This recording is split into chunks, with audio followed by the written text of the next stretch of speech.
This is an extract from our AHK Hero Club. We have calls 3 times a week. Please like the video if you learned something. And it's quite good. Yeah. Yeah. Okay. All right. That's right. I'll let me. Oh, actually, well, let me. You can think about that. I'm gonna stop your sharing real quick. Sure. Yeah, you bet. Share my screen because it is sort of related with what you were just doing. I was realizing from some of the other tools we were doing how easy it was. Where's my Zoom tool? Oh, that's interesting. My Zoom bar is not running. Got to go the old-fashioned way. So I think you guys have probably seen some of my videos. I have this webcam reminder, right? Well, what I realized, and let me bring you over, I have OBS running. And in OBS, you know, this is here, but normally my webcam is up here, right? And that's what the thing is for, is to remind me my webcam is there. But what I realized, and I'm going to go, I'm on the other screen, I'm going to go to my preferences for this thing, and it's not easy for me to move over, otherwise I would just show you. But so I'm going to click a checkbox. Now notice in OBS, it's gone. You don't see it, right? So I'm like, hey, this is really cool. I can see the GUI, but tell OBS and Zoom. Actually, can you guys see this? Because maybe you can't see it. Now that I think about it, you can't even see this version. Yeah, we cannot see the yellow GUI. Yeah, sorry. So here, let me do this. There we go. Oh, and that's funny. I took the screenshot. Wow, does my screenshot not even see it? That's hilarious. I think my screenshot, it's also blind from my screenshot. That's really interesting. That must be, I never thought about it, but that must be how some tools block you from using like screenshot software, right? Like I literally can't capture, even though it's sitting here, and you guys let me turn it back on. I'm just going to toggle the preference to say, stop hiding it from screen capture stuff, right? My point is this, I could see here inside OBS, it disappeared. So I totally get how you guys couldn't see it. I should have taken a photo of it or something. I don't know, with my phone. So this was a cool little upgrade for my tool, right? But then I was like, holy cow, hey, the same way that we have it where we can, select any window and pin it to be always on top. Can I do the same thing with this approach? Can I activate any window and toggle its visibility? So let's say I'm on a Zoom meeting and I'm sharing my screen with my work colleagues, but I want to watch Days of Our Lives, on the screen at the same time. Like you could go to any program and click it and tell it to not show, it through my Zoom, even though I'm sharing my screen. Claude at first says, "Oh yeah, absolutely." And then I tell Ryan, "Hey, I really got this really cool idea." And then I sent it to council, and it's like, "No, you can't do that. You'd have to inject it. It only does it for the windows that they own, quote unquote, own. So I can do it to this window because I created this window and I embedded it in the program." It did mention some crazy advanced way to do it, but I'm like, yeah, it's not that important. Now, while I'm here, this sort of may look familiar to you, my taskbar.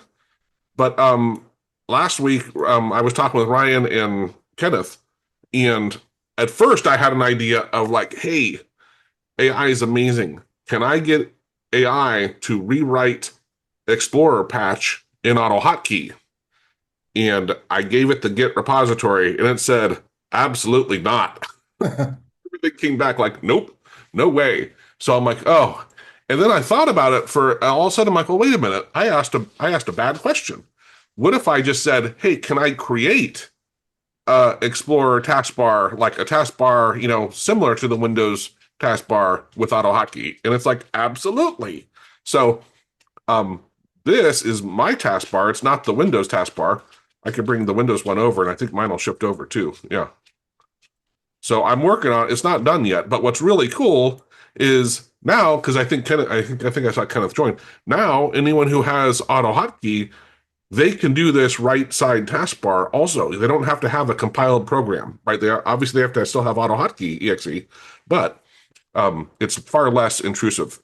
And I added this morning. I was playing with these, which you can turn off in the preferences. These remember your last, and you can choose how many you want. 7 clipboard history stuff. And if I hold down Shift, I can pin the contents, right? So and also I can pin. No, this makes it. If I click Shift and do this, it pins, and there it goes. Now that window would be always on top. So I'm thinking through of like, what do I want some functionality that the normal one doesn't have that we can add? And you don't have to have, you can add a section up above and a section below.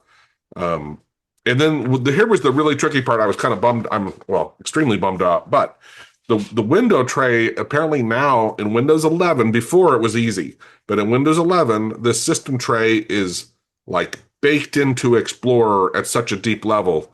I finally said, okay, what I'll do is I'll click this, and it actually activates my normal system tray, so I can see it. So what I'm envisioning is people will, usually Windows 11, your toolbar's down here, right? And so you'll click this, and it will just, oh, yeah, that's my media's playing. That's the, oh, why is that still going? Is there 2 versions? That's weird. Oh, because it clicked it. Anyway, so if you had, my plan was this, people would hide this. I don't know if I can do that I can lock it. Properties, because I'm using that Patch Explorer. You can have it auto hide. File Explorer System Tray Taskbar. Search hidden. So this is the Explorer patch that I use. Somewhere in here, I will bet you it says hide, auto hide. And so what I was thinking is most people will just, in the normal taskbar, turn on auto hide, and then when they click this, it'll just show theirs. And it's dumb, but and maybe someday we'll fix it, right? But for now, I was really excited because, boy, now almost anyone can get back to having a taskbar on the right easily. And here I can choose which monitor it shows up on, so I can have it on multiple on the left or right side. I figured if you wanted the top or bottom, you wouldn't be using it, so I didn't try to work through the top and bottom. And then you can change the widths of how wide it is. I was having it draggable, but it was being weird, and I kind of like having it a static thing. I can choose the font colors and size of things. And I can output my my layout, and you can have your choice of the time and stuff up top. So About does it do groups? No, because I hate those. Oh. But doesn't mean we can't consider adding it at some point, Connie. But yeah, I personally I don't the whole point. Well, I shouldn't say the whole point. Having them this way is I don't want them grouped, right? I want to see everything. Okay. But I'm still with you. Like, I'm not saying I won't do it. It's just for now, I'm adding the stuff I want. And then later I'll say, how hard would it be to do this? Right. And if it's a preference, just make it a preference where if that's what you want, great. And somewhere in here too, let's see the monitors. So, well, I was thinking you use groups. So. Oh, no. So this is how I just disable those.